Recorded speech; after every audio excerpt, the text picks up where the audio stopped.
Hi gardeners. Today we're going to be working with garlic and cabbage. Now it's first week of November here in coastal Virginia, and as you can see it's overcast. It's about 14 degrees centigrade in the 50s. Wind's blowing. We are called Windblown Farm for a reason. We're going to talk about why we can overwinter certain crops, and garlic is certainly one that you should think about for the ease of planting, low maintenance, and a delicious harvest when it comes around June. So I've already started pulling off some cloves. A lot of this is saved garlic and some is bought. Now this is called a Russian red. As you can see, it's much more colorful than a California white clove. Here as an example. California white cloves tend to be thicker, shorter. These are long and thin. We're going to plant several varieties, including a lot of our own saved. About 200 cloves of garlic this year. And we're going to plant both types of cabbage that we use. We have a green cabbage, which produces a larger head, and a red cabbage, a smaller, more nutrient-dense head. And those two combine well into my favorite coleslaw. So we'll get going today. First, we're going to show you the cabbage plants.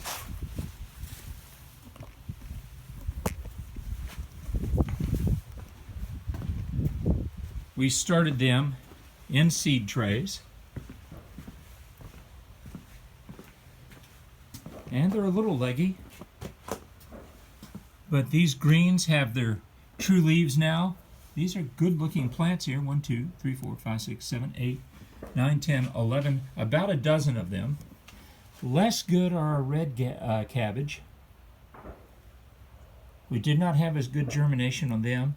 We only have 4 that look to be viable. And of those, I'm really only guessing 2 or 3 will work. So these will be planted at the end of one of our beds where we're going to have half garlic and half cabbage, and we will cover the cabbage with a row cover.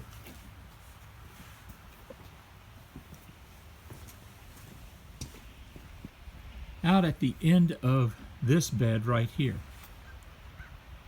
That has our homegrown compost on it, and at the other end we're going to do a comparison on our garlic with Nutri-Green compost. That's this darker material over here.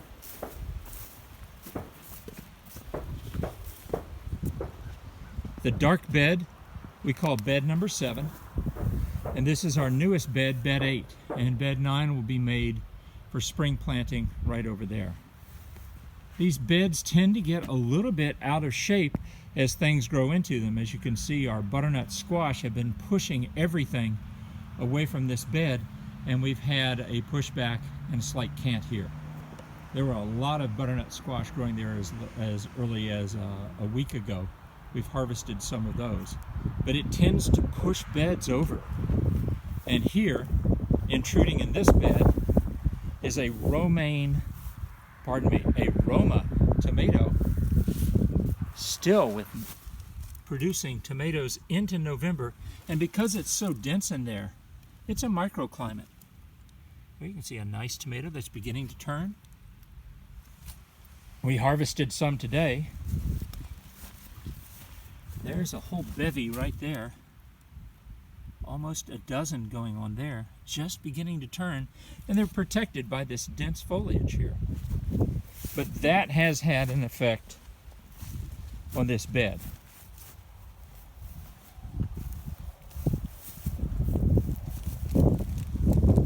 Now when it comes to planting garlic, the outer cloves will be larger than the inner cloves. And I usually think about thumb deep for garlic. See there?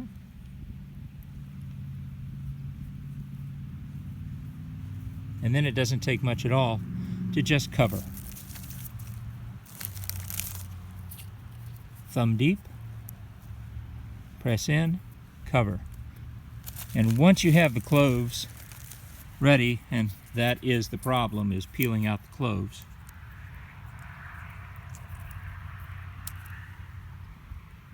then it takes virtually no time at all to plant yourself 100 or more, which is kind of our goal here today.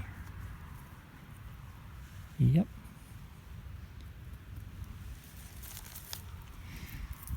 The inner cloves are thinner. That doesn't mean that they won't grow.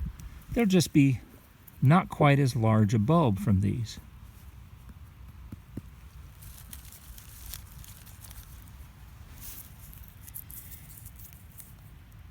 It's again an inner one. Just nestle it in. See right there, the top's just barely sticking out. And if that has maybe an inch to less of an inch of coverage, it should do well. An outer clove, larger. This one has the potential to be a bigger garlic plant. Some people have the tips pointing just barely out of the ground like that. I like to have them just covered. Here's one. He's an eager beaver. As you can see, he is starting to grow. That is a great indication that this one will be a very strong garlic plant, as you can see. We'll go ahead and put him over here in the corner. Right there. And then we'll pat him in.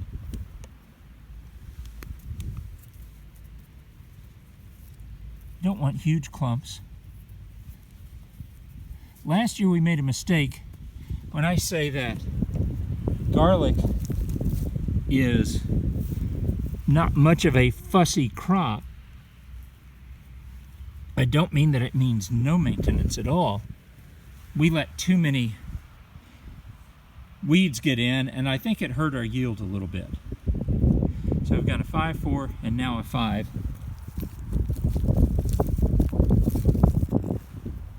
That is a nice medium clove. Again, press, cover, and then tamp down.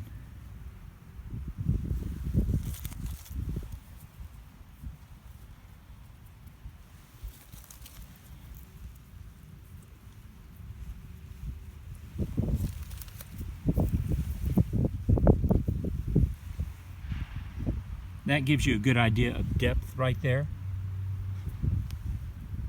It's only about an inch below the surface. And then the last one for this video, but certainly not the last one for the day. We'll go right out here. Press down, cover up.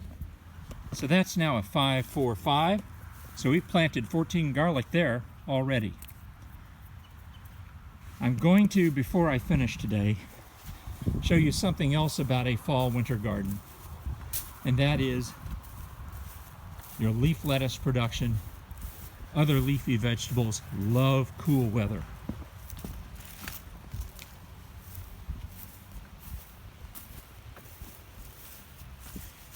This is Grenoble red, and it looks like a couple of romaine have interspersed themselves in.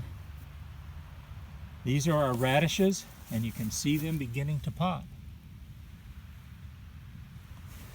And this has already harvested, yet again, our bok choy. More flowers are appearing. We don't mind that because it's going to entice our pollinators here. And the last thing we'll look at besides this was just broadcast seed from which we took our best. And if you remember the last time, I planted one of the romaine lettuce in our new cold frame. Here are all 24 now in the cold frame. All 24 have taken. 100% transplant rate. Happy, happy. And then in front of it, here, we're going to sow spinach, 2 different types of spinach, and we'll see which one does best. Always be experimenting, folks. That's how you're going to learn. So I've got a lot more garlic to sow today. We've got 14 already there, and we'll pretty much push out most of this bed, if not all of it, with garlic, and then the remainder over here, and a test of the types of compost. All right, folks, you have a good day, and remember, you can grow your own food. And here's the wonderful example: tomatoes in November. Thanks very much. Bye-bye.